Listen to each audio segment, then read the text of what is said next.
Hello everyone and welcome to this small video that I wanted to make for all of you. तो बहुत लोग ये question पूछते हैं कि हमें एमबीए करना चाहिए या पीजीडीएम करना चाहिए। कुछ लोग ये भी पूछते हैं कि एमएमएस करना चाहिए या पीजीडीएम करना चाहिए या पीजीपी करना चाहिए या पीजीडीबीएम करना चाहिए। सो क्या है इन सब के बीच में डिफरेंस, जल्दी से देख लेते हैं। Now first of all will define all these terms. MBA is masters in business administration, MMS is masters in management studies, PGDM is postgraduate diploma in management, PGDBM is postgraduate diploma in business management and PGPM is postgraduate program in management। अब ये सब तो ठीक है, सबको ये चीज़ें पता है, बट क्या डिफरेंस होता है इन चीज़ों के अंदर।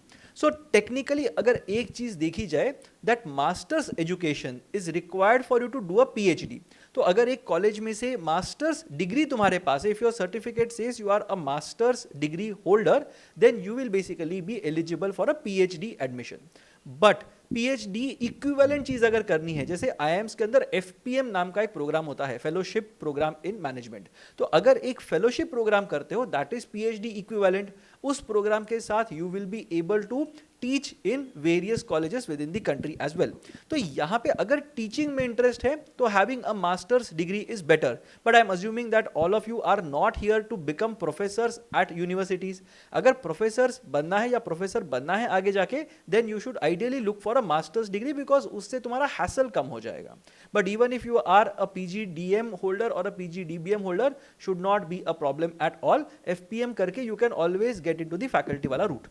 Now, I'm sure a lot of you are here because you want job prospects. अब job prospects के अंदर it does not matter whether you have a PGDM or you have an MBA or an MMS. उससे फर्क नहीं पड़ता job prospects को लेके, because companies are generally agnostic to it. उनके जो job description में या requirements में लिखा होगा वो ये लिखा होता है that you should have done a post graduate degree या फिर एन इक्विवेलेंट डिग्री। तो MBA होना चाहिए या फिर एक इक्विवेलेंट डिग्री होनी चाहिए, उतना अगर होता है तो इट्स गुड इनफ। उसके बाद वो निटपिक नहीं करेंगे कि PGDM है कि MBA है कि क्या है। So that is the first thing that we have. Now, in terms of the MBA versus PGDM के differences, there are three broad levels जहाँ पे ये differences आएंगे। So first of all अगर define करते हैं तो MBA is generally offered by colleges which are affiliated to a university. So let's say Delhi University है, अब FMS Delhi University के अंदर का एक कॉलेज है, तो मेरे सर्टिफिकेट पे लिखा है University of Delhi and I have been told that I have been awarded the MBA degree। तो ये मुझे लिख के दिया है, मेरे सर्टिफिकेट के ऊपर FMS ऐसे नाम नहीं लिखा हुआ है। So I have to show my mark sheets if I want to genuinely prove that I am from FMS। तो ये एक चीज होती है। Whereas if you do a PGDM from a college, वो कॉलेज के लेटर हेड पे, वो कॉलेज के लोगों के नीचे तुम्हारा डिग्री आएगा। That is the first and most important thing. Now either there will be private universities that will be present, so NMIMS है that will offer an MBA, या फिर it will be affiliated to a university, जैसे मैंने FMS के बारे में बताया, even JBIMS will come under the same category। तो ये दो ब्रॉड तरीके होते हैं। दी सेकेंड थिंग जहां पे PGDM या PGPM या PGDM PGDBM ये सारी डिग्रीज मिलती हैं या डिप्लोमास मिलते हैं, those are basically private colleges that are there. तो प्राइवेट कॉलेजेस अपने हिसाब से वो डिप्लोमा देते हैं। Now what exactly happens in terms of the difference is 3 points हैं। फर्स्ट पॉइंट इज बेसिकली जो एडमिशन प्रोसेस होता है ना, वहां पे जो यूनिवर्सिटी वाले कॉलेजेस होते हैं जो MBA MMS डिग्रीज देते हैं, उनकी ऑटोनॉमी थोड़ी सी कम हो जाती है। They have to be affiliated to a process that is conducted by the university. So in case of Maharashtra क्या होता है, DTE एक टेस्ट कंडक्ट करता है, MBA CET, and on the basis of your score in that test you will be able to apply to colleges. अब वहां पे GDPI अगर किसी कॉलेज को अलग से करना है तो वो नहीं कर सकते। The entire admission is going to happen through your written scores only. तो GDPI वाला कोई एंगल ही नहीं आता। अगर कोई कॉलेज बोलता है कि नहीं मुझे ऐसे कोई स्टूडेंट्स नहीं चाहिए जिनको 10th या 12th में 80% के नीचे मार्क्स हैं, so they are not allowed to do all those things. जिसने भी CET में स्कोर किया उसको मिला वहां पे admission. That's it's as simple as that. Whereas private colleges की autonomy थोड़ी ज़्यादा होती है।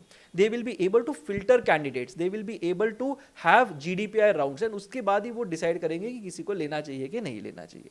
So वहाँ पे they are able to figure out कि market का pulse क्या है, और उसके हिसाब से हमारे कॉलेज में किस टाइप के लोग आने चाहिए, कौन से बैकग्राउंड के लोग आने चाहिए। The second thing which is very important from an MBA aspirant's perspective is the curriculum that exists. So curriculum और tests जो होते हैं ना, वो university affiliated colleges में common होते हैं।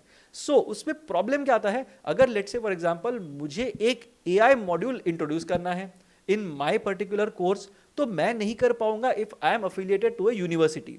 मुझे यूनिवर्सिटी के पास जाना पड़ेगा, यूनिवर्सिटी अपनी रिसर्च करेगा, they will make sure that all the teachers are trained to teach that particular subject. सब कॉलेजेस का जो टीचिंग पैटर्न है, करिकुलम है, वो चेंज होगा, टेस्टिंग के अंदर उनको अकोमोडेट करना पड़ेगा, और ये सब ठीक होने के बाद ही they will change the thing on ground.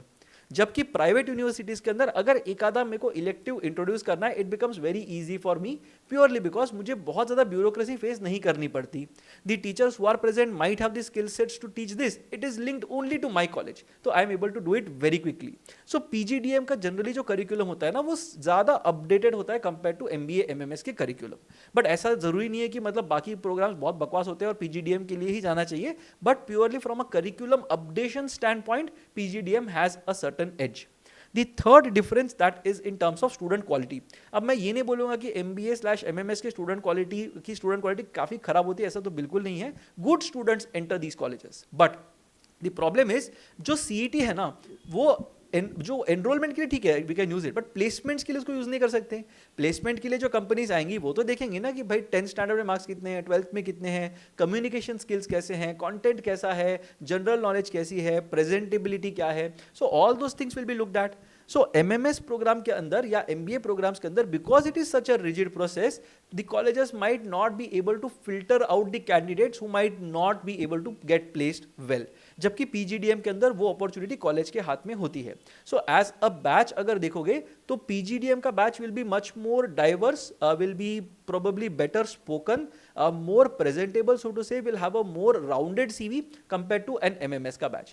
Now of course college का brand also matters a lot. So अगर मैं JB के MMS के बच्चों को अगर मैं compare करूँगा with someone else, PGDM of some other college, they might not be able to compete with each other, right? So of course JBIMS, because it's a very good brand, will attract the best talent irrespective whether they have interview processes or not. But overall अगर देखा जाए तो MMS PGDM में बहुत ज़्यादा difference नहीं है। So if you are making a decision to join a lower ranked college purely because it is offering an MMS और an MBA degree, do not do that unless you have very strong reasons to go for a PhD or something.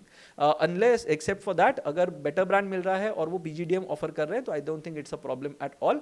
You can go ahead and do it because आगे जाके job में तुम्हारे college का brand पूछा जाएगा, ना कि तुम्हारे सर्टिफिकेट पे क्या लिखा हुआ है. So that is something that you have to keep in mind when you are selecting colleges. I hope this distinction is a bit clearer now.